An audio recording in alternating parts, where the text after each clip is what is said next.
생각이 문화와 사상을 만들고 문화가 생각과 사상을 지배한다는 얘기에 대해서 좀 이야기를 했어요. 이게 이제 별 내용이 아닌 것 같지만은 뭐 중요해요. 생각이 사람의 사상, 그러니까 사상이라는 말은 뭐 정신이라고 우리가 표현할 수 있겠고요. 또 다른 말로 뭐 철학이라고 이야기할 수 있겠죠. 여러분 뭐 사람의 사상, 철학이 우리와 무슨 상관이 있는가라고 그러니까 우리는 보통 그렇게 생각해요. 뭐 사상에 대해서 얘기하고 이즘, 이데올로기, 철학 이야기하면 우리는 그렇게 생각하죠. 그게 나랑 무슨 상관이 있냐. 근데 그렇지가 사실은 아니에요. 왜냐면 지금까지의 역사를 이렇게 돌이켜보면요, 이 사람들이 갖고 있는 소위 말하는 이즘, 그다음에 뭐 철학 이런 것들이요, 한 100년에 한 번씩 바뀌어왔어요. 100년에 한 번씩. 그러니까 하나의 어떤 사상이 나오면은 그게 한 100년 정도를 유지해 간다는 거예요. 이게 무슨 말이냐? 그 100년의 시간 동안 안에 산 사람들은요, 고이즘 그러한 사상에서 속해 살아요. 그러니까 그 사상을 내가 느꼈던지 느끼지 못했던지 간에 그 시대에 살았던 사람, 예를 들어 16세기에 살았던 사람은 그 16세기의 이 사상과 철학 속에서 매여 살아갔어요. 17세기도 마찬가지였고요, 18세기도 마찬가지였고 19세기도 마찬가지였어요. 우리 지금 몇 세기를 살고 있습니까? 우리가 20세기입니까? 21세기, 우리 지금 21세기에 살고 있어요. 네. 재밌는 건 제가 이 어떤 철학 이즘들을 공부하면서 느꼈던 것 중에 하나가 뭐냐면요, 옛날 이게 한 100년 정도 갔어요. 근데 시간이 가면 갈수록요, 이런 이즘과 사상의 철학이 100년을 가지 못하더라고요. 줄어들어요. 그러니까 그만큼 사람들의 의식이 진보한다는 거예요. 진보해요. 그러니까 그만큼 예전에 한 100년 지배했던 것이 반대로요. 그럼 여러분, 16세기 하면 저를 한번, 자, 16세기와 그 다음에 그 전. 우리가 역사를 뭘로 나누죠? 역사를 BC와 AD로 나누죠. AD. 예. 이 AD라는 말은 라틴어고요. BC라는 말은 그게 영어예요. 그러니까 이제 Before Christ, 예수님 전. 그러면 AD, I'm not Domini 해가지고 라틴어인데 예수님 이후라는 얘기예요. 이 역사를 AD와 BC로 이렇게 나눠요. 이 BC는 이제 우리가 대부분 역사를 이야기할 때 AD에서부터 시작돼요. AD에서부터. 이 BC는 이제 우리가 다 알 수도 못하고 또 다 알 수도 없고 또 거기까지 올라가면 너무 이제 어렵기 때문에 대부분 이제 AD부터 시작을 하죠. 그래서 AD 1세기부터 시작해서 이 16세기 이게 이제 한 1500년 되죠? 그죠? 시간 연으로 따지면 1500년이죠. 이때 우리가 뭐라고 얘기합니까? 이때를 우리가 중세라고 얘기해요. 중세. 예. 요거 전에 이노트 좀 말씀을 한번 드려볼게요. 역사를 이야기할 때 역사가 크게 두 가지 그 내용이 있어요. 이걸 우리가 역사란 말을 할 때 사관이라고 얘기하거든요. 사관. 역사를 보는 관점. 근데 두 가지 관점이 있어요. 역사를. 하나는 진보적 역사관입니다. 이게 이제 하나도 어려운 말이에요. 역사는 계속 진보한다는 거예요. 계속 진보. 그다음에 또 하나는 뭐냐면 순환적 역사관이에요. 이건 뭡니까? 역사는 돌고 돈다. 자, 진보적 역사관은 그럼 당연히 어디 역사관이겠습니까? 우리가 이 세상을, 지구를 동서로 구분을 하잖아요. 그러면 진보적 역사관은 당연히 서양적 역사관이고요. 순환적 역사관은 당연히 뭐겠습니까? 동양적 역사관이죠. 그러니까 이 순환적 역사관 돌고 돈다는 개념이 종교에서 이 동양 종교에서는 이게 어떤 거예요? 당연히 불교죠. 네. 근데 여러분 보세요. 뭐가 맞습니까? 진보적 역사관이 맞을 것 같으세요? 아니면 순환적 역사관이 맞을 것 같으세요?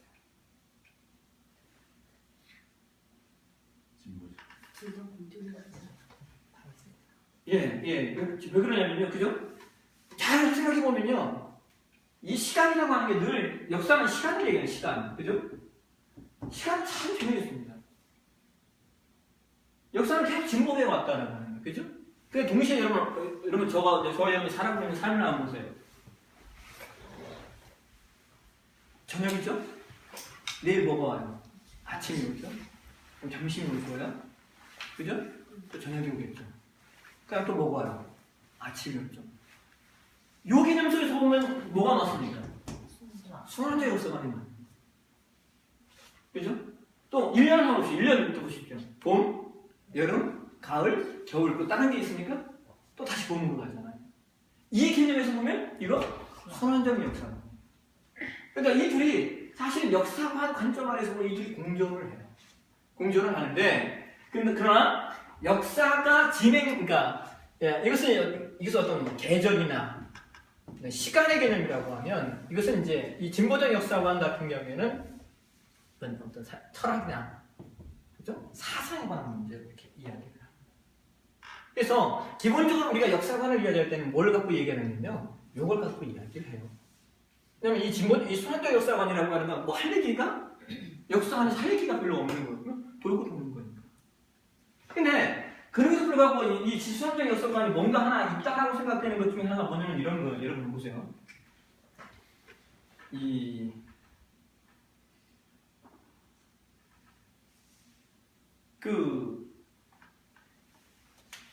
여러분 영화를 보시면요, 그 미래에 관한 영화들 이렇게 보시면요, 그런 영화들이 많이 나와요. 뭐냐면 미래가 어느 순간 뭐가 일어나요? 이제 미래가 그러니까 사람들이 이렇게 진보하다가 어느 순간 미래 영화를 다룬 영화들이 양극화를 하죠. 하나는 대단히 계속적으로 진보되는, 그죠? 그래서 막 여러분 우리가 뭐 스마트폰이 나올 걸 상상했습니까? 못했죠. 그러나 사실 근데 우리가 어렸을 때 보았던 공상 영화에 보게 되면 그 다 나왔던 얘기들이에요. 사실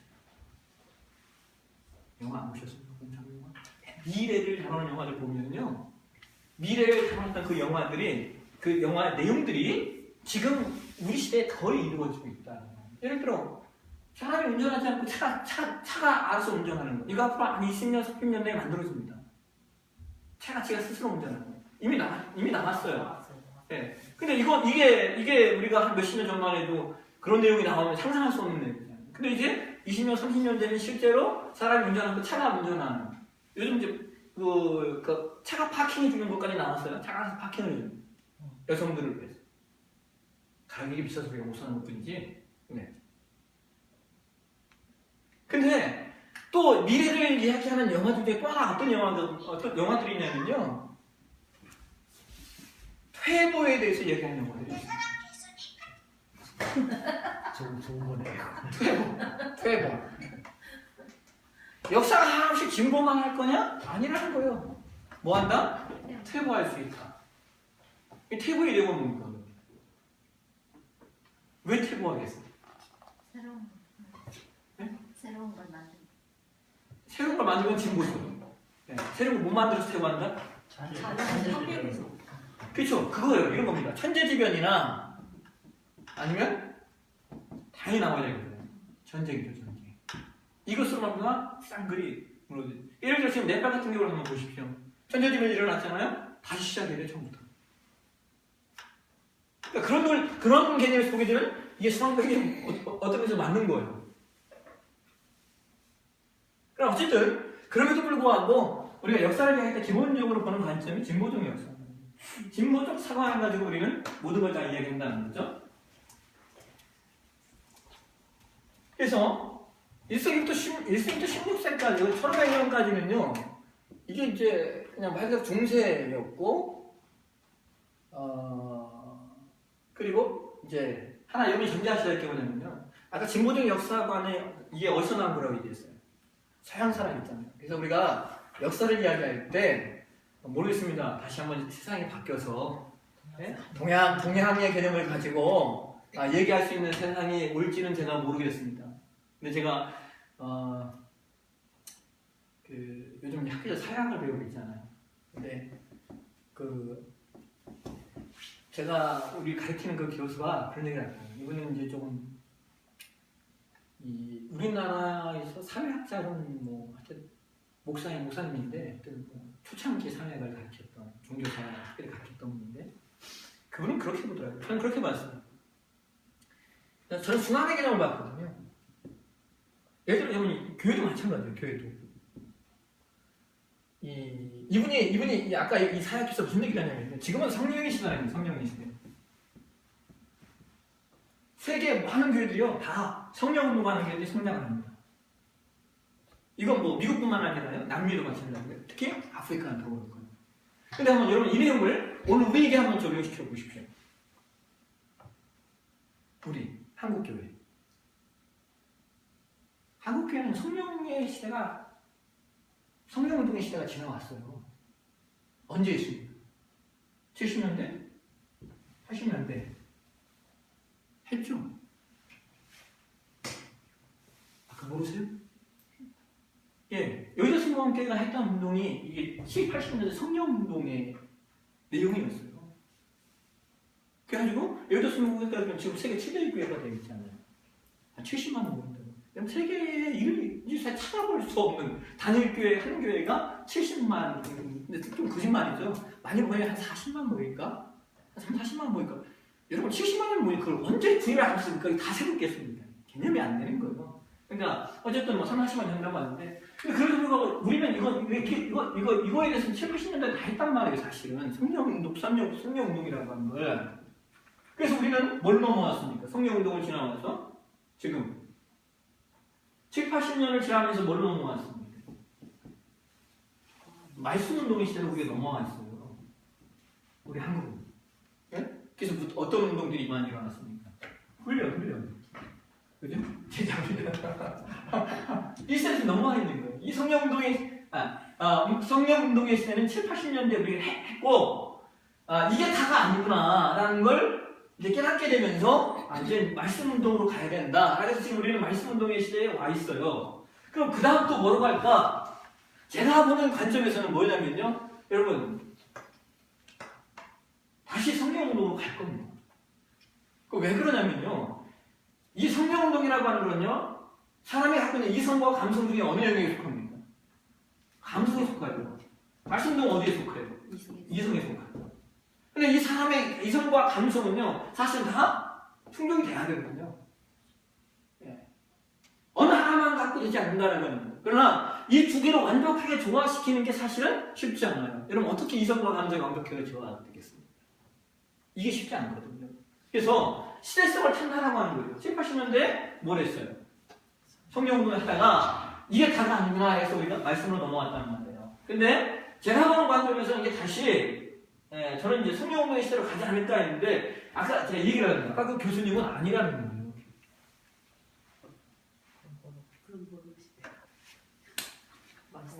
그분은 그렇게 봐요. 한국교회는 퇴보할 거다라고.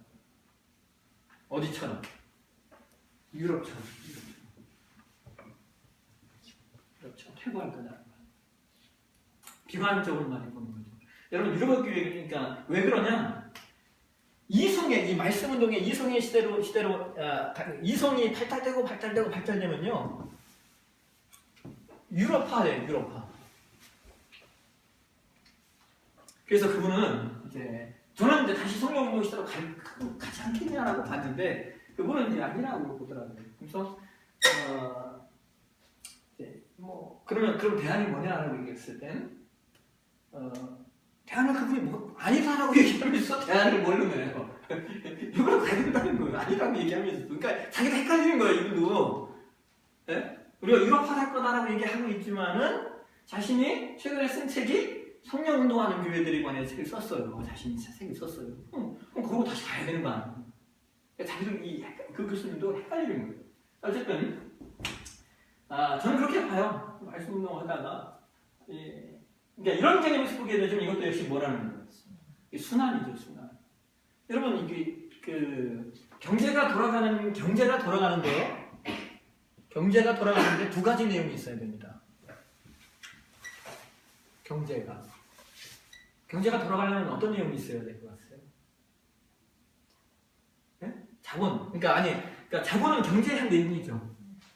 네? 이게 경제가 잘 돌아가려면, 경제가 잘 돌아가려면 사람들이 돈을 많이 벌어야 되고, 돈을 많이 써야 되잖아요. 그쵸? 네, 소비. 경제가 잘 돌아가려면 소비가 필요하죠. 예? 근데 이 소비가 어떻게 이루어집니까? 돈을 써야 되잖아요. 사람이 어디에 돈을 써요? 언제 돈을 씁니까? 필요한 것에 쓰죠. 근데 필요한 걸 사는 데는 이게 분명히 한계가 있단 말이에요. 그죠? 사람이 뭐 하루 10끼를 먹는 것도 아니고. 그죠? 이게 뭐냐면요. 유행이죠, 유행. 경제를 돌아가게 만드는 한 축이 이게 유행이에요, 유행. 그러니까 유행 때문에 사람들은 옷도 바꾸고, 차도 바꾸고, 집도 바꾸고. 이게 경제의 한 축이에요. 유행이라는 게. 아무것도 아닌 것 같아요. 이게 경제를 돌아가게 만드는 거예요. 네? 그렇잖아요, 여러분. 지금 우리들이 입고 있는 옷이, 이게 요즘 옷들이 한 몇 년 만에 다 떨어지는 거 아니잖아요. 근데도 우리는 계속해서 옷을 사잖아요. 왜? 유행이니까. 근데 보셨죠? 특히 남성들 한번 보십시오. 수트를 입는 분들, 예? 양복. 특별한 게 있습니까? 바지가 좀 맞았어요. 단추. 단추만 열었다 단추. 그리고 밑에 단추의 모형이 하나냐, 두 개냐, 세 개냐, 따블이냐. 이겁니다. 다른 게 없어. 근데 그 시대에 이게 어떻게 유행하느냐? 뭐가 지금 유행하고 있냐? 그러니까 누가 장동건이가 뭘 입어줬냐? 이걸로 바뀌는 거예요. 근데 그런 건 있죠. 뭐 이게 라인이 어떻게 나오느냐, 뭐 이런 약간의 변형이 있지. 큰 틀은 단추가 하나냐, 두 개냐, 세 개냐, 그리고 더블 버튼입니다. 더 따위 봅니다. 예? 유행 모르니까 더 예. 따위 봅니다. 더 따위면 그 나팔바지 같은 거 더 따위 뭐 네. 된다고 그 봅니다. 기지가 틀려서 나 더 따위. 그러니까 이런 관점에서 보면 거기는 뭐예요? 이런 관점에서 보면 결국은 이 순환이야, 순환.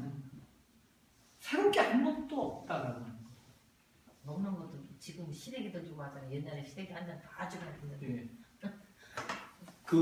여러분들 옛날에 우리 군인 선생님 학교 다니실 때, 대학 다니실 때, 그때는 누가 텐트를 들고 다녔습니까? 텐트. 여행 갈 때 텐트 들고 가는 친구들은 누구였어요? 부잣집. 에이, 왜 무슨 부잣집이에요? 부잣집. 그 당시에 텐트는요, 가난한 사람들이 들고 갔던 거고, 돈 있는 사람 다 어디 가요? 콘도 가죠, 콘도. 부자들. 그 문화였어요. 아니, 맞지 않습니까? 글쎄, 저는 뭐 텐트 들고 다녔는데요. 예. 집에서 산다는 것도 부자인데. 그러니까, 어쨌든 여러분 생각해 보세요. 하여튼, 그 시대는 텐트보다 사람들이 뭘 요구했어요? 콘도 문화를 갖다는 거예요.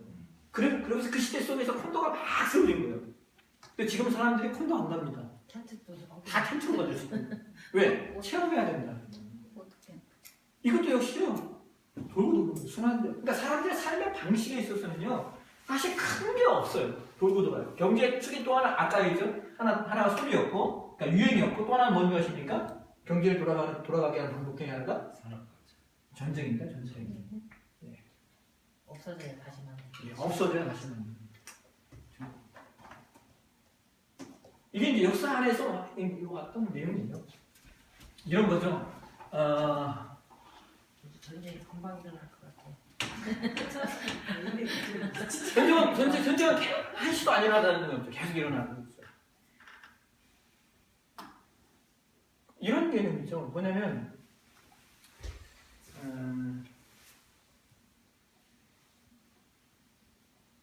그러니까 지금까지 우리가 어떤 역사를 이해할 때 우리가 어떤 개념에서 역사를 이해할 것이냐는 그 내용이 다 달라요. 그러니까 우리가 지금 뭐 하고 있어요? 비유하고 있죠, 비유. 예? 관점. 예? 세계관이 뭡니까? 월드 비유. 세계관이 월드 비유예요. 그러니까 세계를 보는 관점이 세계관이에요. 세상을 보는 관점. 어떤 관점에서 세상을 볼 거냐? 세상을 돌아가는 관점을 볼 거냐? 자, 역사를 보는 시각도 여러 가지가 있죠. 역사를 정치적인 면에서 볼 거냐? 그죠? 문화적인 측면에서 볼 거냐? 그죠? 또 경제적인 측면에서 역사를 볼 거냐. 역사를 보는 것은 다 달라요. 어느 관점에서 볼 거냐에 따라서 그것을 평가하고 이해하는 내용이 달라지죠. 역사를요, 경제적인 측면에서 보게 되면요, 아까 이제 1세기부터 15세기까지는 우리가 뭐라고 하겠습니까? 중세라고 얘기했고요. 16세기부터는 16세기에 이제 교회 안쪽으로는 뭐가 일어나요? 종교 개혁이 일어나죠. 교회 바깥으로는 뭐가 일어납니까? 예, 우리가 이제 그 어떤 인문학적 내용에서 르네상스라고 얘기하고 문예부흥이라고 얘기하고 말씀하신 것처럼 산업혁명이 일어나죠. 산업혁명이 16세기입니까? 18세기 아닌가요? 18세기입니다. 18세기죠. 16세기부터 17세기까지 이게 흘러요. 그러다가 18세기에 와서 이제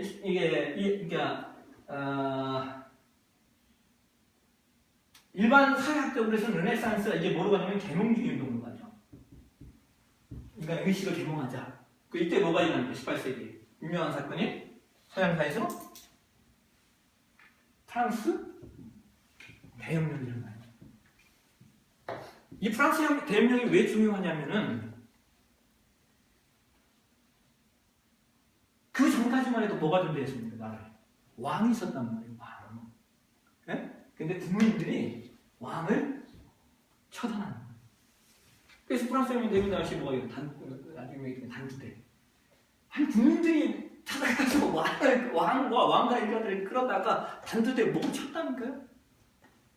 이게 이 프랑스 혁명을 시점으로 해서 계몽주의 운동이 일어나고요. 우리가 생각해왔던 그 세상이 바뀌는 거예요. 이 전까지만 해도 누가 누굴 다스려요? 왕이 국민을 다스렸다고요. 근데 이 프랑스 대혁명 이후 시기부터 왕의 개념이 없어졌고 있다 하더라도 이 왕은 뭡니까? 상징적인 지금 영국의 그런 왕이나 네? 일본의 그런 왕처럼 그런 개념이 되고 실제로 누가 누구를 뽑아요? 국민이 지도자를 뽑는 내용으로 바뀐다라고 하는 거죠. 근데 이것은요, 여러분 엄청난 변화예요. 그 이전까지는 사람들이 한 번도 생각해 볼 수 없는 이념이에요. 이것이 뭡니까? 이게 어떤 정치적인 관점 안에서 세계를 보는 거죠. 근데 이것만 얘기해드리고 조금만 지나갈게요. 이 역사를 우리가 경제적인 측면에서 보게 되면 재미있는 게 있습니다. 경제적인 측면. 사실은 여러분 이 산업혁명이요. 아까 얘기했듯이 프랑스 대혁명이 어떤 국가의 민족의 어떤 주권을 전에는 다 왕이나 이런 소수의 사람들이 갖고 있었는데 이것을 어떤 국민에게 돌려주는 내용이라고 보았면요. 이 산업혁명은 사람들의 경제 방식을 바꿨어요. 살아가는 삶.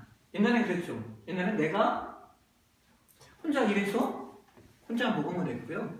아니면은 그냥 평화가 같이 사는 공동체. 우리 같이 해서 같이 먹자. 이 정도였단 말이죠. 근데 18세기 산업혁명이 일어나면서 이 산업혁명이 뭘 만들어 봤냐면요. 그러니까 옛날에는 공급과 수요가 일치했어요. 왜? 내가 혼자서 나 혼자 먹던가 아니면 같이 일해서 같이 먹던가 공급과 수요가 일치되었어요. 근데 산업혁명이 일어나면서 공급과 수요가 불일치하게 되죠. 뭐가 많아집니까? 예? 공급이 많아지죠. 왜? 산업혁명은 공장입니다. 공장에서 막 찍어내는 거예요. 근데 문제는 그러니까 공급과 수요가 불일치해요. 그러니까 어떤 문제가 생겨요? 이게 일치해야 나도 먹고 살고 내 공장에 와서 일하는 사람은 먹고 살 텐데 일치하지 않는 거예요. 그럼 어떻게 합니까?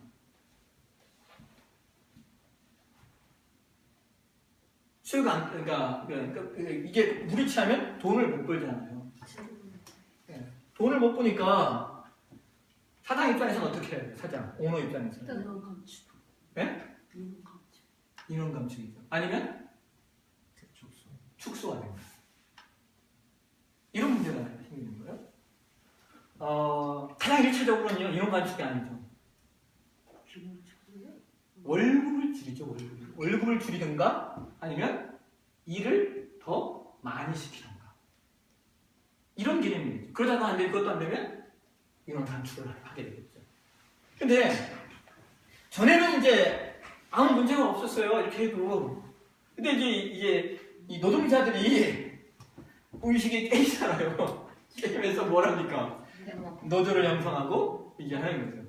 그러니까 이런 어쨌든 이건 이제 또 다른 문제고요. 어떤 역사에서 보게 되면 뭐가 만들어지냐면요. 이 수요와 공급이 맞지 않으니까 역사에서 어떤 일을 했냐면요. 이런 일들을 했습니다. 식민지를 건설하는 일을 했어요. 그죠? 유럽의 자세한 나라들이 예? 이 공급가스 산업혁명이라는 공급가스 수요가 맞아떨어지지 않으니까 1차적으로 이 사람들이 어떤 이걸 먼저 줄인 게 아니라 뭘 했냐면요. 식민지를 건설했습니다. 왜? 내가 팔아먹을 게 있어야 되잖아요. 그래서 이 사람들이 영국은 어디로 간 거예요? 영국은 인도로 간 거고요. 네, 이런 겁니다. 또 어디예요? 뭐 스페인, 네? 이런 나라들, 포르투갈 이런 나라들이 식민지를 많이 건설을 했죠. 프랑스도 마찬가지입니다. 프랑스는 아프리카로 많이 갔죠. 그래서 식민지를 건설해서, 그러니까 이게 무슨 말이냐면 이게 그거 다 경제와 연관되는 경제와. 돈을 벌어야 되는데 자국 안에서 한계가 있으니까 그걸 식민지로 돈을 돌렸다고 하는 거예요. 재밌는 게 뭐냐면요. 역사에서 1차 대전이 일어난 이유가 뭔가를 이야기할 때 1차 대전이요? 1차 대전이 왜 일어났는지 아세요? 1차 대전에 그 나라들이 어떤 나라였습니까? 독일과? 러시아, 네. 일본. 자, 왜 독일이, 그러니까 가장 중점됐던 게 독일이죠. 독일이 왜 1차 대전을 일으켰을까?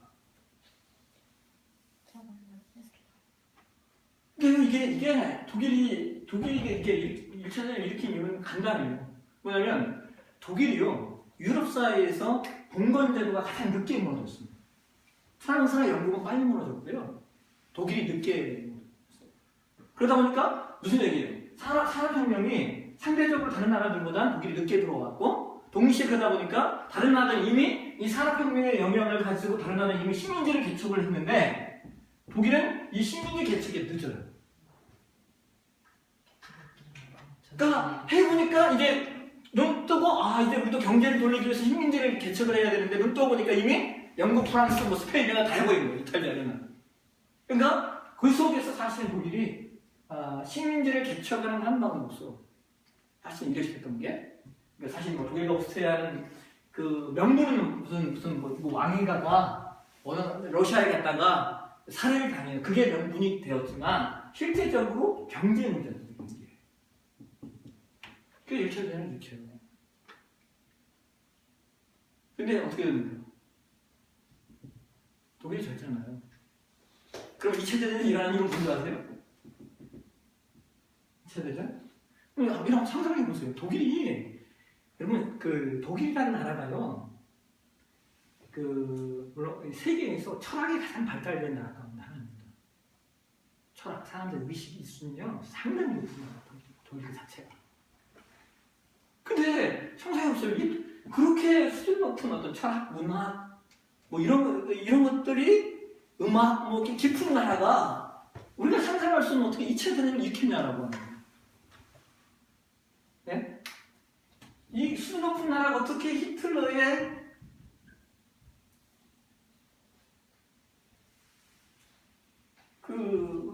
이렇게 싹 휩쓸려 갈 수 있냐라고 하는 거죠.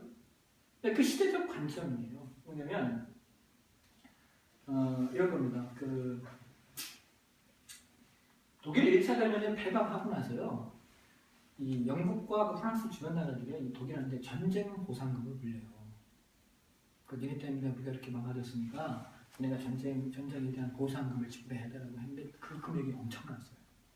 그러니까 독일은 그것 때문에 완전 그러니까 아무리 갚아도 갚을 수 없는 그러니까 경제가 완전 거의 파탄나다시피 하는 거예요. 그래서 독일 국민 그 자체가요 막 눌리게 됐고 아무리 뭘 해도 아무리 경제를 일으키려고 해도 빚만 갚아야 되니까 국민들의 삶이 파탄나는 거예요. 그 시간이 지속되다 보니까 이제 국민 전체가 어려운 상황 속에 빠져 있는 그 상태에 누가 나타나는 거예요? 히틀러가 나타나죠. 히틀러가 뭐라고 얘기하는 거예요? 야, 굳이 우리 전쟁 보상 갚을 필요가 있냐? 이거. 다시 또 일으키지. 그럼 이 전쟁 보상금을 안 갚으려면 어떻게 하면 돼? 그건 안 되죠. 이게 2차전이요. 이 경제적인 측면에서 보면 그거예요, 경제. 그러니까 우리가 지금 계속 우리가 뭐 하고 있어요? 관점. 그러니까 2차전 일어나는 오히려 경제적인 관점에서 보면은 그런 거라는 거예요. 히틀러가 야, 굳이 우리가 이거 전쟁 보상을 축해해서 갚을 필요 있냐? 그럼 이거 안 갚으려면 어떻게 하면 돼요? 군대질이지. 네, 다시 전쟁 일으켜서 이기면 되지. 이거입니다. 이게 2차 대전이 일어나게 된 경제적인 관점에서 보면 이렇게 시작이 돼요. 그러니까 여러분 사람의 의식이라고 하는 게요. 아니 그렇게 수준 높은 독일 의식이 발달되어진 그 독일이 이 관점에서 이 관점, 경제적인 관점에 매이게 되고 그걸로 2차 대전을 일으키게 된다라고 하는 거죠. 자, 그러면요. 그렇기 때문에 그런 생각이 들었어요. 지금 당장 지금 들어보니까 똑똑해서 그래서 그렇기 때문에 저런 생각을 저런 발상을 했다니까. 아니 무지가 모르면은 그냥 저기 살 텐데 너무 똑똑해서 그렇다니까. 자, 그러면 히틀러는 예?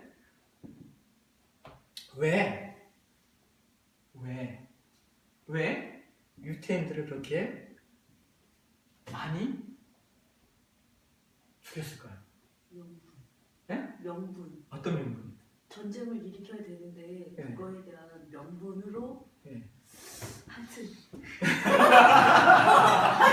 나는 이해하지. 자, 왜 히틀러는 유태인을 이렇게 많이 죽였을까? 아니 유태인들이 똑똑했어. 유태인들이 똑똑해서 그럼 유태인들이 똑똑해서 유태인들이 똑똑하고 이렇게 죽일 필요가 있나요? 아이고 자기보다 똑똑하니까 그렇죠. 자기보다 똑똑하니까 자기를 지배할 수 있죠. 유태인이 우리를 날 지배할까봐? 그렇지. 그때 유태인은 하나도 없었는데 그건 아니다.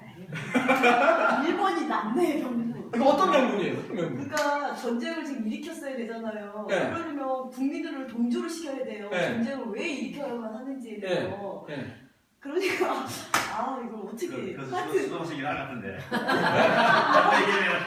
맞는데 해석을 못하는 거지. 좀 사진 줘보세요 사진. 진짜 맞는데. 머릿속에 맴돌기를 하는데 이거 뭐라? 어떻게 표현할 길이 없어. 히틀러가 유태인을 죽인 게 600만 명이에요. 상상이 되십니까? 이게 600만 명을 죽였다는 게? 근데 더 재밌는 건 뭡니까? 아니 시킨다고 그렇게 하는 그 밑에 사람들 중에 이상하죠. 근데 이건 이제 또 다른 얘기인데. 독일 사람들은 우월주의라는 게 있어요. 자기 그렇죠? 그 독일에 대한 그 하여튼 예, 이게 뭡니까? 네, 그거에 대해서 이게 이제 민족주의라는 거죠. 예. 그렇지. 키가 커도 죽이고 아니 그러니까 그런 의미가 아니고 독일인에 대한 예. 독일 사람들의 예. 우월주의가 있고 그러니까 우월주의, 이게 민족주의죠. 독일 게르만족 우월주의라고 하는, 그죠? 게르만족 우월주의가 있었단 말이에요. 그러면 왜 게르만족 우월주의를 왜 가졌을까요? 그러니까 자기가 그만큼 뛰어나다는 거를 국민들한테 인식을 시켜야 예를 들어서 유대인 이런 사람들이 하여튼 그런 뭐라고 자. 비교 자체가 안 되는 존재. 예, 제가 좀 설명드릴게요. 첫 번째 민족주의, 그죠? 볼 수 있어요. 또 지금 우리가 뭐가 있다는 거예요? 관점 얘기했잖아요. 관점 얘기하고 있어요. 히틀러가 유대인을 왜 죽였는가에 대한 관점을 좀 얘기해요. 걔들이 반대 많이 한 거 아니에요? 어떤 반대요? 전쟁 하는 데에 대해서. 유태인들이요? 히틀러의 그 반대했다고 600만 명을 죽일 필요가 있나요? 경제하고 또 문제가 있어. 유태인 보니까 그 뭐지 하나의 피가 아니고 예. 모르겠 그 얘기는 어쨌든 민족주의잖아요. 그죠? 그 지금 양익선 얘기하는 거 민족주의로 이건 이제 해석이 돼요. 그죠? 그리고 이게 민족주의는 뭐가 있습니까? 문화적 내용도 들어가겠죠. 그죠? 한번 여러분이 보는 관점에서 히틀러가 유태인을 왜 600만 명이나 죽였을까? 한번 설명해 보시라는 거예요. 여러분의 관점에서. 우리 지금 뭐 하고 있어요? 비유학자는 비유. 관점. 개인적인 그런 광적인 성격도 있지 않을까요? 히틀러의 성격. 이건 뭡니까? 이건 뭐라고 얘기할 수 있어요? 이건? 한마디로 하면 이제 도라인데. 그렇죠. 이건 심리학적인 측면이 되겠죠. 그죠? 그죠? 예. 지금 제가 그 얘기를 하고 있는 거예요.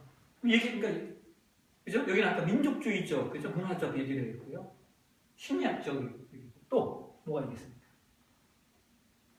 종교가 틀렸나? 종교. 그죠? 종교적 성향. 또 뭐가 있을까요? 그럼 여러 가지 안 맞았네. 아니요, 지금 말씀하신 것들이 틀린 게 아니에요. 아 그래요? 예, 다 맞아요. 다 맞습니다. 지금 우리가 뭐 하고 있다고요? 비유, 관점 얘기하고 있다고요, 관점. 다 맞아요. 왜냐면, 히틀러가 유태인을 여러분, 600만 명을 죽였는데, 그냥 여러 가지 명분들이 있을 거 아니에요. 하여튼 갖다 붙일 수 있는 건 다 갖다 붙일 수 있어요. 그죠? 그러니까, 지금 뭐 하고 있다고요? 지금 제가 무슨 얘기를 하고 있냐면요. 어떤 하나의 사건은 그 사건을 보는 관점에 따라 해석이 달라질 수 있다는 거예요. 그죠? 그 관점을 보는 나의 관점에 따라 해석이 달라지고 뭐도 달라져요? 평가도 달라지겠죠? 네? 달라질 수 있다는 거예요. 지금 이거 얘기를 하려고 하는 거예요. 그죠? 민족주의를 봤다. 자, 개만족 월주의를 봤다. 이게 뭐냐면, 이게 어디서 왔냐면요. 실제로, 히틀러는 초인사상. 누구죠? 초인사상이? 칸트인가? 그까지 생각하는데, 이 초인사상, 인간 스스로가 초인이 될 수 있다는 의식을 갖고 있었어요. 그리고 그 초인사상 자체를 자신에게 부여했고, 동시에 누구에게? 게르만 민족이라고 하는 독일 민족에게 부여를 했어요. 그 사상이 있었어요. 우리 민족은 무관하다. 그 실제로요, 히틀러가 정권을 얻는 데 있어서는요, 히틀러는요, 독일 민족의 우월성을 대단히 강조했습니다. 우리는 가장 우수한 민족이다. 이 유럽 다른 나라 비교할 수 없는 사람이다. 그러니까 여기에 사람들이 열광했던 거예요. 히틀러가 정말 재밌는 거 만나서요? 히틀러가 독일 사람이 아니에요. 오스트리아 사람이에요. 물론 그 당시 연합군대를 형성했지만 어쨌든 피는요 오스트리아예요. 대단한 사람이죠. 독일에 와서 독일 민족의 우월 사상을 얘기했고, 그래서 그 많은 사람들의 그 민족의 힘을 하나로 모을 수 있는 역할을 했어요. 또 성격적, 그렇죠. 그런 얘기를 하잖아요. 히틀러의 이건 제가 그랬잖아요. 이 성격적이라는 게 심리학적 측면이라는 거예요. 히틀러가 성장할 때는 히틀러가 이게 역사의 쪽에 의하면은 히틀러의 어머니가 히틀러를 어렸을 때 버렸다. 근데 버렸던 이유가 뭐냐면 이 어머니가 유태인하고 바람이 나서 히틀러가 버렸다는 거예요. 어렸을 때. 그러니까 이건 이제 심리학적 측면이죠. 종교적 성향. 그럴 수 있죠. 유태인들은 이제 당시만 해도 여러분 지금도 그런 게 있어요. 생각해 보십시오. 우리는 기독교 신앙을 하잖아요. 독일도 기독교 신앙이란 말이에요. 그죠? 물론 카톨릭 성향이 있지만 독일은 그러나 마틴 루터의 종교개혁을 이루었기 때문에 독일 그 국가적 종교는요 개신교입니다. 그다음 생각해 보세요. 예수님을 죽인 게 누구예요? 유태인이잖아요. 그럴 수 있겠죠, 그죠? 그러니까 이 예수님을 죽인 이 나쁜 놈들, 하여튼 종교 성향 가질 수 있죠. 이건 관점이에요. 그 그러면 이제 히틀러가 하나 이제 아까도 얘기했지만 하나 중요한 내용이 뭐냐면요. 경제적인 면입니다. 경제. 아까 얘기했잖아요. 히틀러가 전쟁을 이렇게 해야 돼요. 이렇게 되는 게 있습니까 없습니까? 힘이 없잖아요. 근데 그 당시에 그 독일의 부에요 대부분은 다 유태인들이 다 갖고 있었어요. 유태인들은요 이 돈이니까 사실은 유태인들이 뭘 가장 잘했냐면요 여러분 고리대금하고 가장 잘했던 사람들입니다. 우리들 예나 지금이나 돈 장사만큼 돈을 주는 게 또 없다고 하잖아요. 그래서 누굽니까 마틴 루터나 존 칼빈 같은 경우는요 그들이 마틴 루터가 적어도 독일 사회에 영향을 미칠 때는요 고리대금업을 공개적으로 비판을 했어요. 나쁜 경제라는 거예요. 고리대금 돈 장사하는 거. 칼빈이 스위스 제네바에서 그 시위를 형성할 때 가장 먼저 경제적으로 하지 못하도록 했던 게 고리대금업입니다. 가장 쉽게 돈을 벌 수 있는 데 고리대금업이고 또 가장 많은 사람들을 파탄시킬 수 있는 게 고리대금업. 어쨌든 그 당시에 이제 유태인들이 다 경제권을 갖고 있었어요. 그러니까 전쟁을 하면 뭐가 필요합니까? 돈이 필요하죠. 그러니까 그걸 뺏어야 되는 거예요. 그러니까 자연스럽게 나온 게 뭡니까? 게르만족 월드 이사장을 만들어냈고 종교 사냥을 만들어내서 그걸 뺏기 위한 수단으로서 그리고 결과적으로 그들의 것을 이렇게 뺏어서 전쟁을 해요. 실제로. 자, 지금 제가 뭔 얘기를 지금까지 해왔냐면요. 우리가 어떤 내용과 사건들을 이야기할 때 중요한 건 관점이 뭐냐면 관점. 네? 관점 얘기라고 했어요. 관점. 여러분 사람은 똑같은 어떤 사건을 봐도요. 그것을 평가하고 이해하고 말하는 내용이 다 다릅니다. 물론요. 보편적으로 일치되는 내용들이 있어요. 이 보편성을 띠는 게 뭐냐면요. 이게 도덕과 윤리라는 내용입니다. 사람들끼리 보편적으로 도덕과 윤리라는 내용을 가지고 사람들은 하나의 관점을 갖긴 해요. 그러나 그럼에도 불구하고 이것이 도덕과 윤리적 내용을 약간 벗어났을 경우에는요. 어떤 사건을 봤을 때 그것을 평가하고 말하고 이해하고 하는 내용들이 다 달라요. 사람마다. 그 얘기를 하는 거예요. 독일 히틀러가 2차 대전에 왜 이렇게 했을까? 그 내용을 볼 때 평가하고 말하는 분들이 다 다르다라고 하는 거죠. 이게 세계관이에요. 이게 세계관. 사람들이 다 다르다는 거예요. 여러분들 느끼시고 깨닫을 때이지 깨닫다시피 자기 입장에 따라서 다 다르죠. 자기 입장, 내 입장에 따라 다 다르죠. 왜냐면 사람은 본능적으로 자기 입장에 의해서 뭔가를 평가하고 말하고 이해합니다.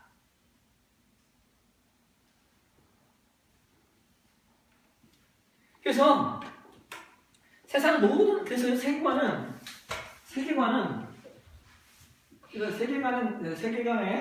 그 세 가지 성격이 있다는 거예요. 세 가지 성격. 첫 번째 성격은 누구나 가지고 있다.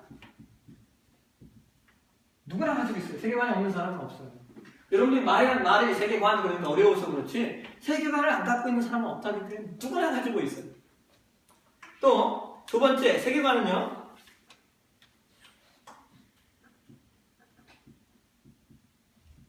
나침반과 같다. 나침반. 나침반이 뭡니까? 방향을 알려주는 거죠. 그 사람은 그 방향대로 갑니까 안 갑니까? 안 가요? 가야 되죠. 내가 어느 장소로 간다면 그 나침반대로 가야 되잖아. 그래야 내가 살잖아. 네? 그러니까 세계관이 그렇다는 거예요. 세계관은 나침반과 같다. 방향을 설정해요. 세계관이. 내 안에 있는 세계관이, 그러니까 이건 뭡니까? 이건 나만의 나침반인 거예요. 나만의 나침반. 그 나만의 나침반대로 사람을 움직이게 돼 있어요. 그러니까 세계관이 결국 사람을 움직이게 한다. 세계관의 세 번째 뜻은요. 그럼에도 불구하고 세계관은요. 증명될 수 없는 전 이론적 틀이에요.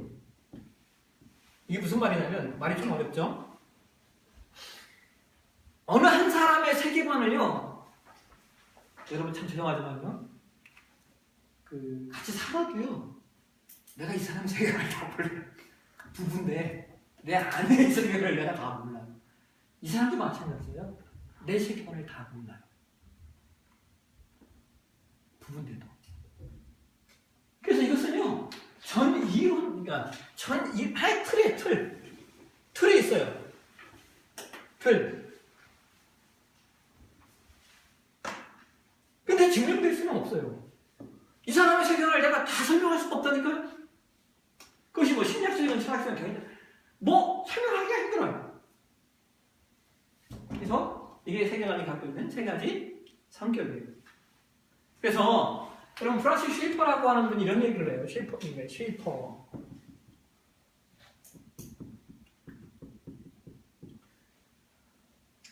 이 쉐이퍼라는 분이 이런 얘기를 해요. 역사와 문화에는 어떤 흐름이 있대요. 흐름. 모든 역사와 문화에는 어떤 흐름들이 있대요. 그리고 이 흐름은 사람들의 사상 속에 뿌리박혀 있대요. 사상이란 말이 무슨 말이에요? 생각이에요, 생각. 사람들의 생각, 철학 속에 뿌리박혀 있어요. 그리고 재밌는 거 뭐예요? 그 사상들이 뭘 결정해요? 행동을 결정한다.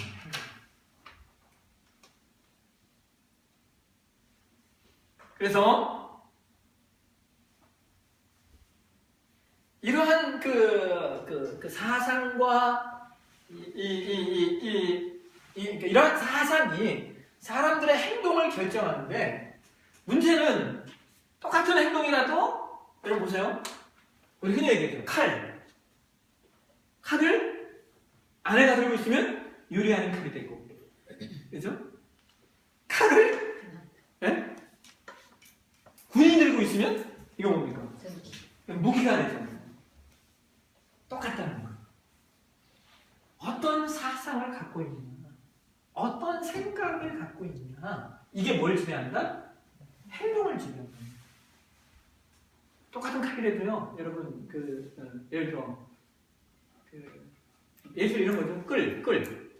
이거 미켈란젤로가 들고 있으면 뭐가 되는 겁니까? 네? 엄청난, 그죠? 작품을 만들어내는 명의들이죠. 또 우리 같은 사람 들고 있으면 이건 뭐예요? 이렇게 별로 의미가 없는 예술 작품 하나 나올 수도 있죠 또. 그런 거죠. 그러니까 근데 이러한 사상과 행동을 결정하는 게 뭐냐면요, 어떤 전제가 있다는 거예요. 전제. 이 전제가 뭡니까? 세계관이에요. 세계관. 그러니까 어느 한 사상이 나왔다고 하면 어떤 전제가 하나 있어요. 이 사람의 전제, 어떤 사상이 나오면 그 사람 전제가 있는데, 이 전제들의 뿌리가 뭐예요? 결국은 세계관입니다. 세계관. 그래서 세계관은요,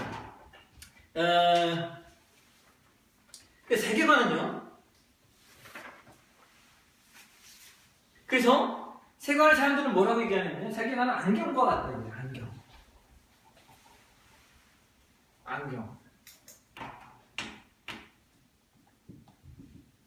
자, 문제는 어떤 안경이에요? 색깔 있는 안경. 색깔 있는 안경. 그죠? 여러분, 만약 우리가 빨간색 안경을 보게 되면 세상이 어떻게 보이겠습니까? 빨간색으로 많이 보이겠죠? 그 색이 들어가서. 노란색 안경을 쓰고 있으면 노란색으로 보게 되겠죠. 세계관은 안경과 같아요.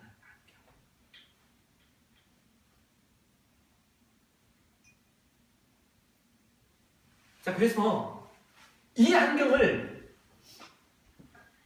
사람은 이 환경을 벗어버릴 수는 없어요. 예? 벗어버릴 수는 없다. 그러나 뭐 할 수는 있을까요?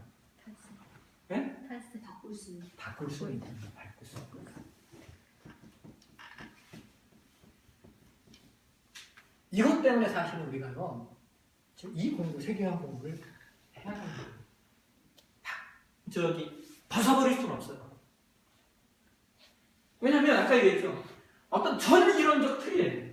이게 없는 사람이 아무도 없다니까요. 그러니까 아주 쉽게 얘기하면 사람은 누구나 다 뭐가 있어요. 다 자기 철학, 개똥 철학이 있어요. 그걸 뭐 다 있어요. 다. 삶의 관점이 다 있고 삶의 주관이 다 있어요. 다 있는데 문제는 이 전이론적 틀이 어떤 것이냐. 어떤 것이냐. 아까 얘기했잖아요. 이게 히틀러에게 가면 600만 명을 죽이는 내용이 되는 거고, 이게 또 반면 어떤 사람에게 가면 600만 명을 살릴 수 있는 내용도 된다는 거죠. 그래서 중요한 건 무슨 내용이냐면 우리가 세계관을 바꿀 수는 있는데 문제는 여러분 이런 거죠. 이 세계가 사람의 세계관이요, 이게 하루아침에 만들어지는 것이 아니라는 거예요. 네? 그래서 세계관이, 자, 그러면 이 얘기를 한번 해보죠. 세계관에 영향을 미치는 요소들이 뭐가 있을까요? 어떤 한 사람에게 세계관을 누구나 갖고 있다겠죠. 누구나 갖고 있는데, 세계관은 누구나 갖고 있는데, 그러면 이 한 사람이 이 세계관이 형성되도록 하는 요소들이 있을 거 아니에요. 환경. 그렇죠. 또 뭐가 있어요? 교육. 그렇죠. 네. 네? 또 뭐가 있어요? 성품. 예. 또 경제. 이 세계관을 형성하는 여러분이 뭘 내리 다 맞아요. 다 맞는데 기본적으로요, 가장 큰 내용 가운데 하나가 뭐냐면 환경이죠. 환경. 이 환경은 어디로 들어갑니까? 내가 들어가면 가정이라고. 가정. 그래서요, 이 사람의 세계관을 가장 직접적으로 영향을 미치는 게 가정이에요. 가정. 근데 이 가정이라고 하는 거에 있어서는요, 가정이라고 하는 내용을 얘기할 때 뭘 무시 못하냐면요, 국가. 그죠? 어느 나라 사람이면 있잖아요. 그 다음에 이 국가뿐입니까? 아니거든요. 어느 마을이냐. 어느 마을. 이것까지 어느 마을. 그죠? 또 좀 지나면 친구. 다 영향을 미치는 거예요. 그래서 그렇기 때문에 아까 얘기했듯이 뭐 하나로 딱 증명할 수가 없다는 거예요. 이 사람의 세계관이 왜 그런지 뭐 하나로 증명할 수가 없는 거죠.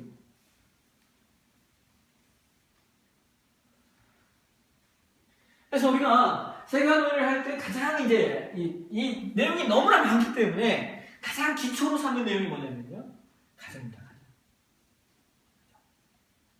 그 사람의 세계관을 형성하는 데 있어서 가장 기본적인 내용이 뭐가 된다?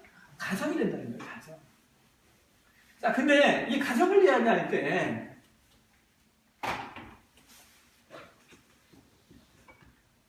제가 이게 참 재밌는 게 뭐냐면 세계관 강의하면서 이너힐링의 내용, 내적 치유에 관한 내용을 갖고 오는 건 저밖에 없을 거예요. 제가 세계관을 참 많이 읽어봤는데 이 이너힐링에 관한 내용들을 이렇게 교수님들이 많이 이야기하는 분들 많이 못 봤어. 그거 왜 그러냐? 이건 간단하죠. 그쪽을 공부를 안 하는 거예요. 그래서 근데 어쨌든 여러분, 세계관을 형성하는 가장 밑바탕은 가정이에요. 가정. 근데 이 나라고 하는 존재다. 나를 알려면 어떻게 알아야 됩니까? 네? 가장 기본적으로 부모님을 보면 되죠. 부모님. 그 여기서 끝이에요? 아니거든요. 부모님을 알려면 또 누구를 알아야 됩니까? 네? 조상들을 봐야죠. 이게 또 올라가요. 그죠? 조상까지 찾아오려면 어디까지 올라갑니까? 끝이 없겠죠. 어디까지 올라가겠어요? 하나님까지. 예, 인류 최초 누굽니까? 예? 아담과 하와까지 가요. 자, 여기서 그럼 답을 하나 얻죠. 어떤 답을 하나 얻으시겠습니까? 예, 모든 인간은 예? 죄입니다. 이 답을 하나 얻는 거예요. 여러분 너무 이 내용을 익숙하게 들으셔서 이제 별거 아닌 것 같지만 우리가 여기까지 올라가면요, 전제 모든 인간은 다 죄입니다. 그래서 기독교 세계관의 핵심 틀이가 나중에 여러분 배우실 텐데 이 세 가지 내용이 될 수밖에 없어요. 첫 번째는 창조. 우리가 어디로부터 왔느냐 이걸 알아야 돼요.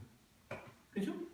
그 다음에 당연히 뭐로 가겠습니까? 그 다음에 인간의 타락. 그죠? 그 다음에 뭐로 가겠습니까? 당연히 구속으로 가죠. 그래서 이 내용이 기독교 세계관의 핵심 틀이 됩니다. 나를 하려면 내 부모를 알아야 되는데 그럼 부모에서만 끝나느냐? 아니거든요. 그럼 부모님의 조상들이 어땠냐? 올라가고 어디까지 가는 거예요? 최초의 인간 아담과 하와. 그럼 아담과 하와가 어떻게 존재됐고 이건 창조죠, 창조. 그리고 그들이 어떻게 반응했는가 하는 앞에 그게 뭐다? 죄입니다.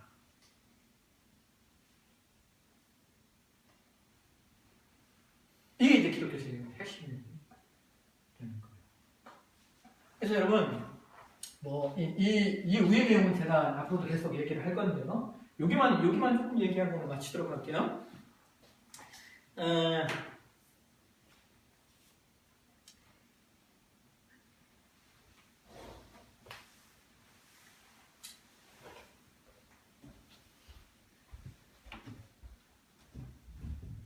우리가 끝까지 다 올라가려면은 이건 앞으로 강연에서 제가 시작 나올 텐데 이 가정이라고 하는 1차적으로 나라고 하는 측면. 그 다음에 뭡니까? 나라고 하는 건 두 가지 영역이 나오죠. 나가 있고 나 전에는 부모님이 있고 나 후에는 뭐가 있습니까? 자녀들. 여기까지만 한번 보자는 거죠.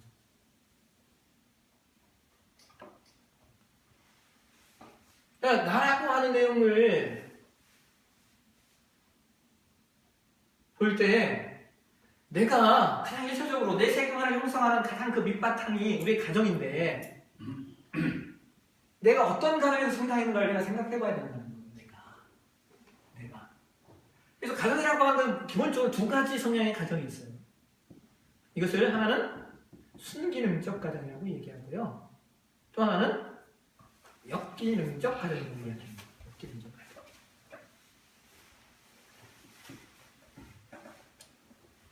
순기능이라고 하는 건 말 그대로 가정이 가정으로서의 기능을 다 하는 거예요.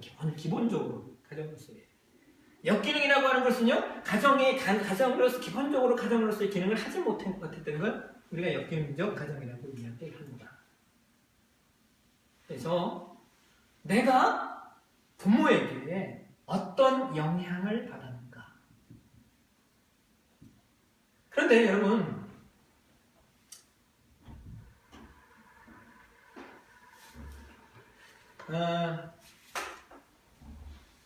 의외로 여러분 순기능적 가정이 많지가 않아요.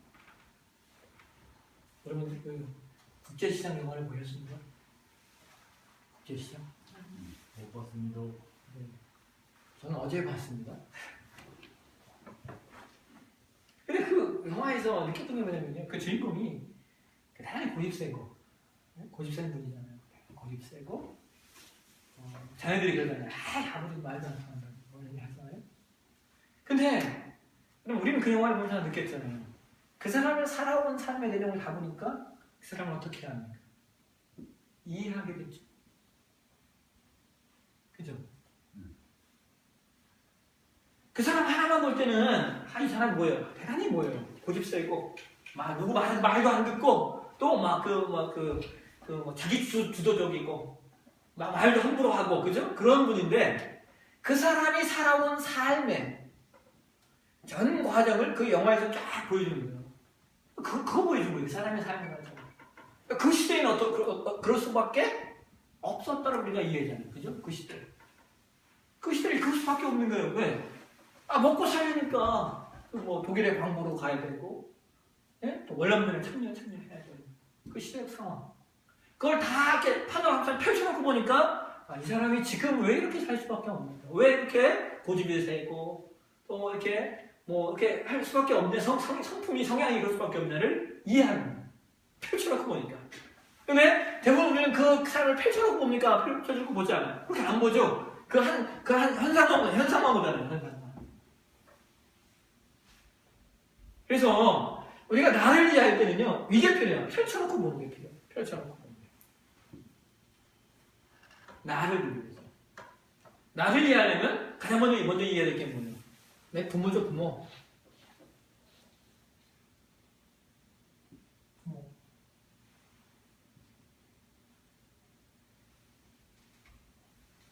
여러분 사실은요,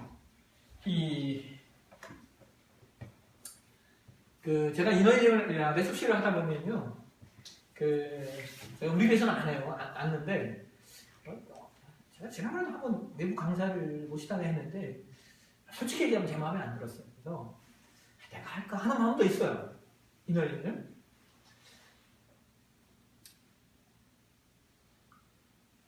여기 여러분들 제가 여러분 살아온 과거 얘기 한번 해보라고 하시면요, 장난 아닐 거예요.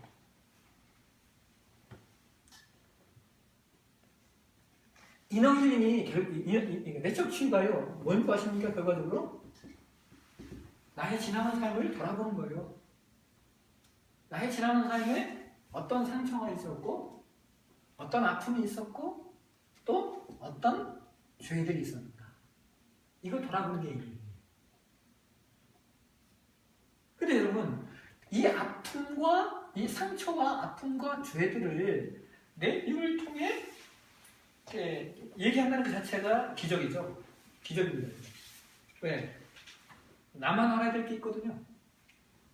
나만. 내 옆자리에 누워있는 사람도 알면 안 되는 게 있거든요. 근데 그것을 내가 내 입을 통해서 이렇게 내가 터내냈다. 예? 이 자체가 얼마나 놀라운 기적이에요. 재밌는 건가? 그 속에서 뭐가 일어나냐면요, 치유가 일어나요. 치유가. 그래서 내 삶을 펼쳐놓고 보는 시간이 필요해요. 펼쳐놓고. 나뿐만 아니라 내 부모도 펼쳐놓고 보는 거예요. 펼쳐놓고 보는 거예요. 펼쳐놓고 보는 거예요. 그러면 어떻게 됩니까? 내 부모가 어떻게 살아왔는 삶을 알아야 되죠. 그걸 추적해봐야 돼요. 내 부모가 어떻게 살았는지를 알려면요, 누구에게 물어봐야 되겠어요? 부모님한테. 부모님에게 물어봐야죠. 부모님에게 물어봐야 되겠죠. 근데 이제 부모님이 안 계신 분, 이제 연세가 많이 되셨으니까 안 계신 분들이 있으니까 뭐 이건 할 수 없는 부분인데,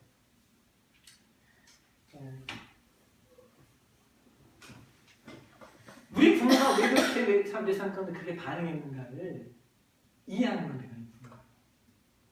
그걸 이해하려면 치유하는 겁니다. 예를 들어 이런 거예요. 제가 하나 들었던 얘기 가운데 하나 이런 거예요. 어떤 사람이 제가 인을 했던 분이에요.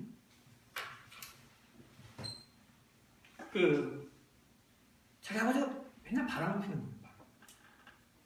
바람 아시죠? 뭔지 바람. 네? 바람을 펴요. 근데 이게 한두 명이 아니에요. 이게 평생. 그러니까 이해를 못한 거예요. 이해를. 아버지는 그러니까 이를 부툭부툭 갈았을 거 아닙니까? 여러분 지금 시대에요. 어저께 그런 뭐가 나왔더라고요. 어저께 그 20몇 살, 30몇 살 먹은, 30몇 살 먹은요, 오누이가, 네? 아버지를 죽이기로 결의를 했어요. 그러니까 실제로 아버지를 죽입니다. 죽여요, 아버지를. 그래놓고, 근데 이제 그걸 누가 신고했냐면 엄마가 신고했어요. 얘들이 붙잡혔는데, 네? 얘들이 뭐라고 진술하냐면요, 엄마도 처음에는 같이 죽기로 공모했었다는 거예요. 엄마도 같이 죽기로 공모했었다는 거예요. 그래가지고 그 엄마까지 친구와 엄마까지 구속이 됐는데 내용적으로만 보면 이거 참 이거 말도 안 되는 이야기 있어. 이것처럼 이걸 뭐라고 하죠? 이런 폐륜이 어디 있어요? 근데 여러분 제가 한번 그 가정에 이 사람들을요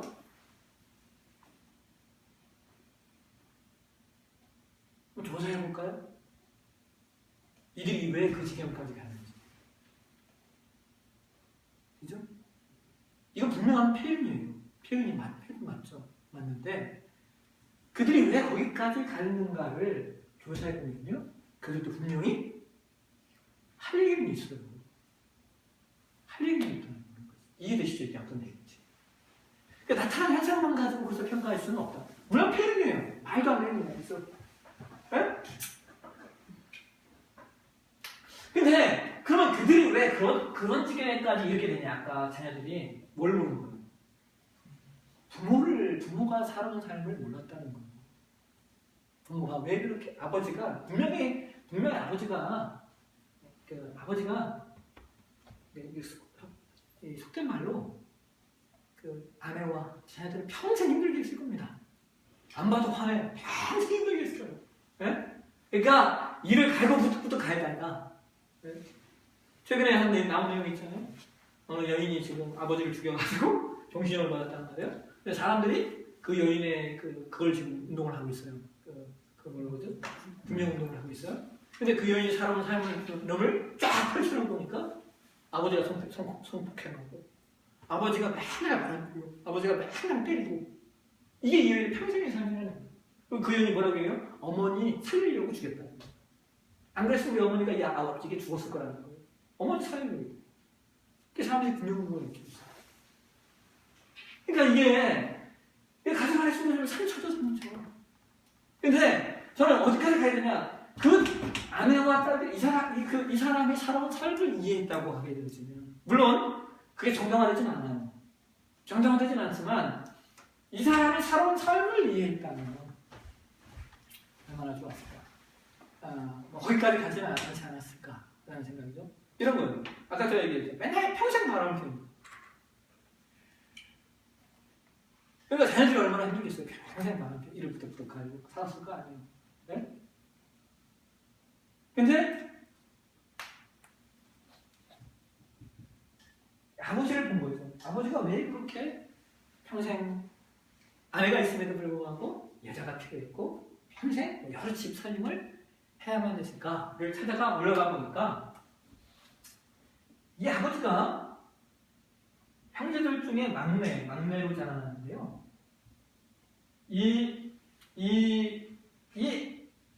이분의 그러니까 어머니죠. 어머니니까 할머니죠. 할머니가 뭐였대요? 저기 약간 부족한 거예요. 그래가지고 그 할아버지가 맨날 이 할머니를 때리고 그리고 이 할아버지는 노름을 했고 그러니까 그걸 보고 이 사람도 잘했다는 얘기죠. 내 아버지도 괜찮아요. 아버지 잘했다는 거예요. 근데 그 과정 속에서 자기 어머니가 되는데 이 어머니가 하도 아버지의 그걸 못 견디다 자살을 해요. 그러니까 이분은 자라나면서 뭐가 되는 거예요? 어느 날 어머니를 잃어버린 거예요. 막내로서 자라면서. 그러니까 자기 안에 어머니에게 받아야 될 사랑을 빼앗긴 거죠. 그러니까 그게 채워지지 않는 거예요. 그러니까 받아야 될 어머니에게 받아야 될 사랑이 채워지지 않으니까 어떻게 하는 거예요? 한 여인을 가졌지만 그 여인으로 만족을 못하는 거예요. 그래서 사람이 계속 채워야 될 그 사람의 부분을 그게 자기가 채우는 수단이 되는 거예요. 그러니까 여러분 이렇게 이해하니까 이 아버지가 불쌍해 안 불쌍해? 불쌍하잖아요 이거. 거의 엄마를 구했어야지. 네? 엄마를 구했어야지. 어떤 거요? 엄마가 네. 오성애가 부족했던 거 아니에요. 네. 성적을 보던 거 아니에요.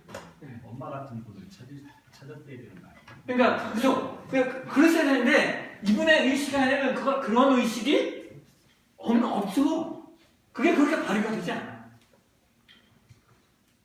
그게 그렇게 발휘가 되지 않아. 그렇게 우리가 발휘가 된다고 하면 왜 어떤 문제가 있겠습니까? 없어요. 그걸 할 수 있는 그러니까 기본적으로 직접 능력이 없고요. 배운 것도 없고요. 누가 가르쳐준 것도 없어요. 너가 그렇게 해야 된다고 가르쳐준 사람도 없는 거죠. 그러니까 자기 뭐해? 그저 자기의 비어있는 그 부분을 치기 위해 자기 본능에 충실하다 보니까 아내만 갖고 되지 않으니까 마음의 여자들을 건드려야 돼요. 근데 여러분 이 여자분이 또 만족합니까? 그건 채워져야 될 부분이 채워지지 않아지는 게 성장하면서 과정 속에서 채워져야 될 부분이 채워지지 않는 거예요. 그것이 그 기간이 지나면요. 그 어떤 분들은 쉽게 채워지지 않아요. 그런 부분들이 있는 거죠. 어쨌든 관점을 제가 얘기하는 거예요. 여기도 이 아버지도 뭐 그런 여기까지 가면 뭐가 생기는 거예요? 이해함이 어쨌든 아버지가 옳다는 게 아니라 이해함이 불쌍하다는 거예요. 적어도 이만 갈지는 않는다는 아버지에 대해서 이해하게 되겠다는 거예요. 그 형제가 이해하게 됐다. 그리고 불쌍히 여기게 됐다. 이런 겁니다. 그래서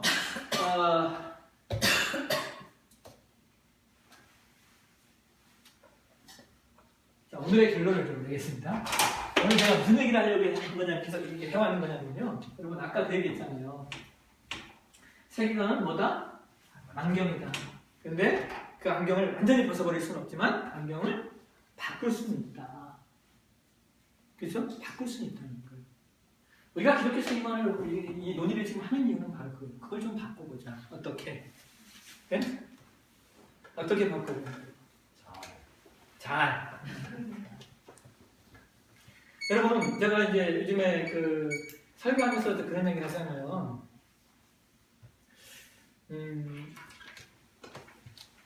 우리가 믿는 기독교 신앙은요,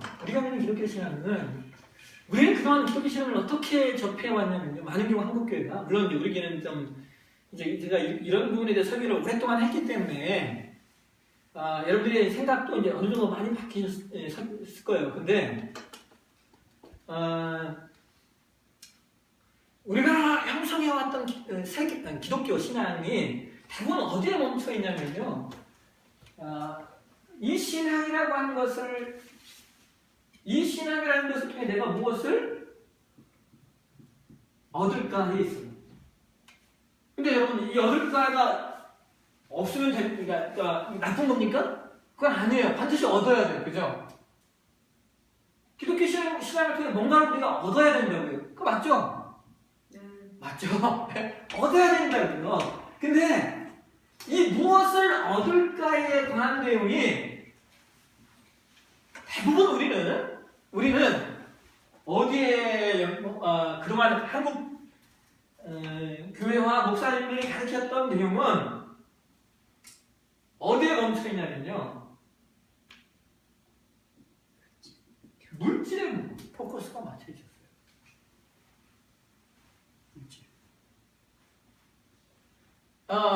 그러나 이건 우리가 세계관적 관점에서는 이해가 돼요. 왜 이해가 되냐면, 다 그런 건 아니지만, 지금 우리 이렇게 연세가 많으신 목사님들은요, 배웠던 게 그거밖에 없어요. 그분들이 신학교 다닐 때 신학교의 수준과 내용들이요, 지금처럼 이렇게 체계화되어 있거나 신학적 내용이 구체적이지 않았습니다. 그리고 그 시대는요, 어떻게 하는 교회만 성장시켜? 이거였어요. 코스가 오로지. 그리고 그 당시 우리 사회와 문화는 뭐였습니까? 성장하는 시대였고요. 이런 얘기를 하셨다니까요, 여러분. 어떤 목사님이 이런 얘기를 해야 돼요. 후배 목사한테 이런 얘기를 해요. 야, 김 목사야, 니네는 진짜 그렇게 하기 힘들겠다. 그래도 우리 때는 기도가 응답이 됐어. 그거 아죠? 우리 때는 기도가 응답이 됐다는 거예요. 이게 무슨 얘기예요? 그럼 이 사람 때 기도가 응답이 안 된다는 얘기, 니 때는 응답이 안 된다는 얘기입니까? 그럼 우리 기도를 왜 하냐고요? 이게 무슨 말이냐면요, 우리 시대에는 모든 것들이 성장하는 시대였어요. 경제든 뭐 사회든 내용이든 문학이든 뭐 이런 것들이 발전하는 시대였다는 거예요. 그래서 모든 포커스가 다 거기에만 가 있었어요. 성장, 발전, 네? 잘 사는 거 여기만 그랬더니 포커스가 다 가. 모든 다 의식 자체가 다. 그러니까 자연스럽게 성장하는 시대와 우리가 바라던 것들이 한계를 가게 됐고 가다 보면 만났고 이걸 얘기하는 거예요. 그러니까 우리가 목회할 때는 기도가 잘 응답이 됐다 이 얘기예요. 잘 만났다는 얘기예요. 근데 지금의 시대가 여러분 경제가 계속적으로 발전이 됩니까? 그런 시대는 아니잖아요.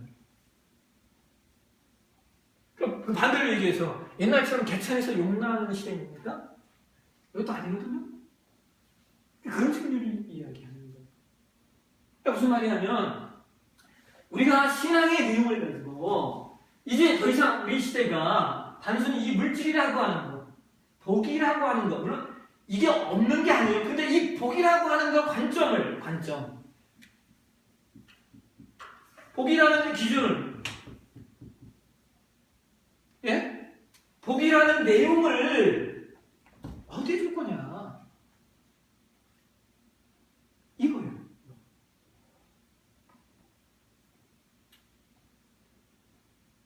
이제 우리가 이제 바꿔야 될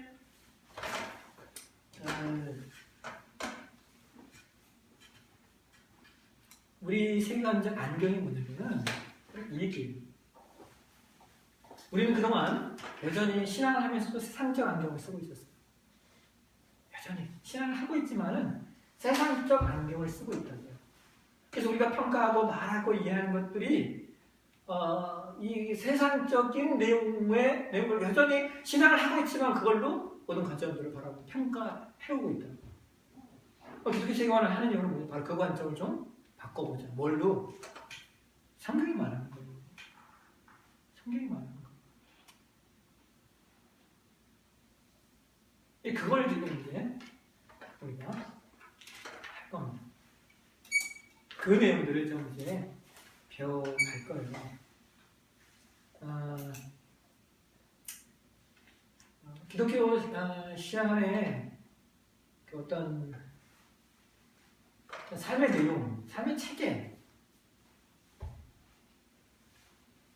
이런 거죠. 우리가 정치를 말한다고 하면 기독교적 관점에서 정치를 말할 수 있어야 되고, 우리가 문화를 말한다면 기독교적 관점에서 문화를 말할 수 있어야 되고, 우리가 경제를 말한다면 기독교적 관점에서 경제를 말할 수 있어야 되고, 이런 거예요.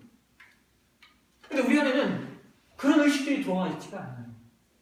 그러니까 우리가 어떤 내용들을 보고 평가하고 이해하고 하는 것들이 여전히 세상적 안경의 렌즈를 통해서 보고 있다. 우리가 적어도 신앙을 한다면 기독교적 렌즈를 통해서 세상을 바라봐야 되는데, 우리 안에 이 눈이, 이 안경, 이 렌즈가 준비가 되어 있지 않기 때문에 세계관 세미나를 하는 게 바로 그 안경을 좀 한번 바꿔보자. 그런 신앙을 하는 겁니다. 오늘 여기까지 좀 이야기를 하겠고요. 다음 주는 이제 세계관 논의가 왜 중요한가에 대해서 조금 더 이야기를 한번 나눠보도록 하겠습니다. 질문 있으세요? 없습니다. 질문 있으세요? 없으세요? 예. 네, 기도하고 마치겠습니다. 감사합니다 하나님, 오늘도 우리 주셔서 함께 나누게 하시니 감사합니다. 우리가 이 세계관 세미나를 통해 무엇을 가져야 되는가 먼저 목표를 확실히 할 수 있도록 도와주십시오. 우리의 안경을, 우리의 렌즈를 성경적으로 그리고 신앙적으로 기독교적 삶의 체계로 바꾸어갈 수 있는 그런 시간이 되어질 수 있도록 하나님 은혜 주시고 계속해서 인도해 주시옵소서. 예수님의 이름으로 기도하옵나이다. 아멘.